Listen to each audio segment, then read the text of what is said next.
Good morning, good afternoon. I hope this finds you good. Today we're going to talk about Lieutenant Ray McCormick's most recent tactical safety, take inside, whether it's inside or outside. First I have to say I totally agree and understand where Lieutenant Ray McCormick is coming from. I also do endorse applying water from the outside based on fire conditions. The real problem here is not about taking sides, but understanding both sides. Understanding, when do we need to be outside, when do we need to be inside. In my career, all successful attacks that I was engaged in started outside, and we made a push to the inside to get the most interior room. Sometimes it was because fire conditions would not allow us to get inside until we knocked it down. And anytime we stretch a line and charge it, we call for water outside, get a flow pressure, and we initiate our attack from the front door. And initiating that attack doesn't necessarily mean open the nozzle and flow in water. It means that we have a charged attack line, an assault rifle, a way of killing the fire. Hopefully, that hose line is going to have the three critical things that you need: the desired amount, and it's going to have the capabilities of reaching out and getting that desired location. And the big third one being is the maneuverability, is the nozzle reaction within your personnel, your capabilities, and training. Back in June, we started up a website, firefighterrescues.com. Since June, it's unbelievable. It's just remarkable the number of posts of firefighters making an aggressive assault starting from the outside. And when I say start from the outside, I'm not talking about always flowing water, meaning you had a charge line outside and you made a push inside. No different than a SWAT team pulling their guns and having them loaded and ready as they make entry on a felony arrest. So starting that attack outside, and then when necessary, opening that nozzle to apply water on the fire. It seems that people are always wanting to look at the latest fad, jumping on the newest thing. I, way before these studies came out, believed in a blitz attack, quick water. It's been around a long time. Chicago's been doing it for a long time. The biggest cities in the country, when there's too much fire, give it a blitz, knock it down, and push in. In my career, I've worked in departments that have had a large number of civilian fatalities in residential structures. Therefore, based on those experiences, I endorse copious amounts of water applied as fast as possible to knock the fire down, not based on firefighter safety. That's critical, but so we can get inside and do a search for those interior rooms.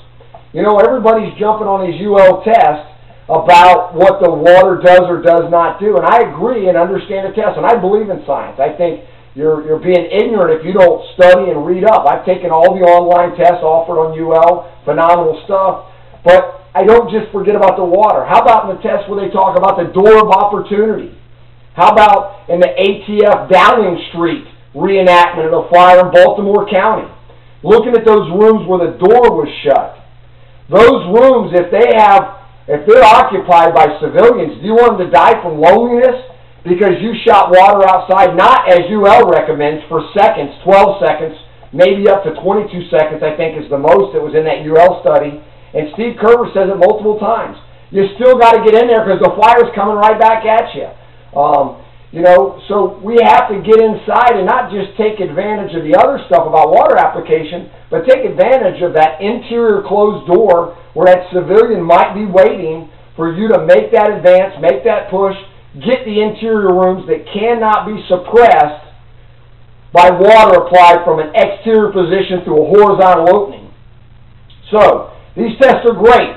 The problem is the fire department or the leadership that will take these tests, take Steve Kerber, take Dan Radzikowski, take the video, the 17-minute video out of LA County, out of context, and then write SOGs. And I've already been notified of multiple metropolitan fire departments that are writing SOGs that say all, A-L-L, all fire attacks will start from the outside. And not the outside that I'm talking about, but water shall be applied from an exterior position at all fires before entry is made. That's where the problem's going to be. So I love Lieutenant Ray McCormick's article. title-taking sides creates phenomenal debate.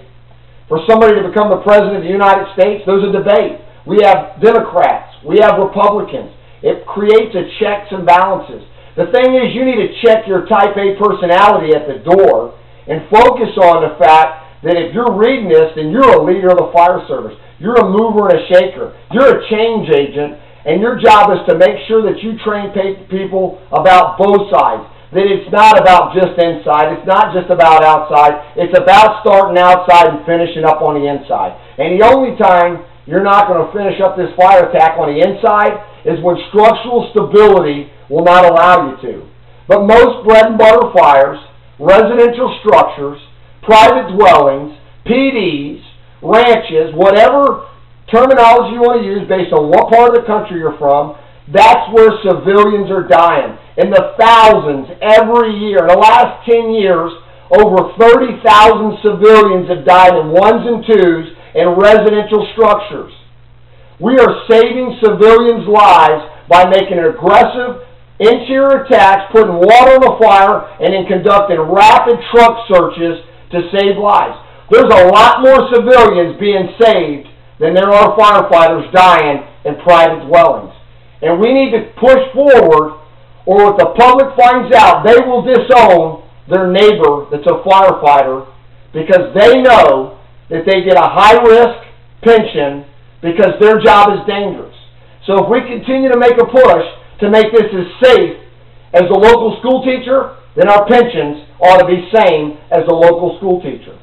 So think next before you start talking about always applying water from the outside. Think before you say we always got to make a push inside, because every fire is different, and in the end, it's about what's best for saving property. Yes, property still counts. Check the Essentials Guide, the book that trains your most recent recruits. Property still counts. And then check next that it's about saving lives. And you can't save a trapped civilian from the front lawn. You must make entry, locate them, and then remove them. And when you remove them, are you trained to remove them, or were you trained to locate or rescue Randy, and once located, you were told by the instructor to leave him there because the instructor was too lazy to have to drag the rescue Randy back in, so it was strictly a search drill, not a search and rescue. Until next time, think before you choose sides, because you probably need to be a liberal and be on the side of outside and inside simultaneously. From County Fire Tactics, have a great day.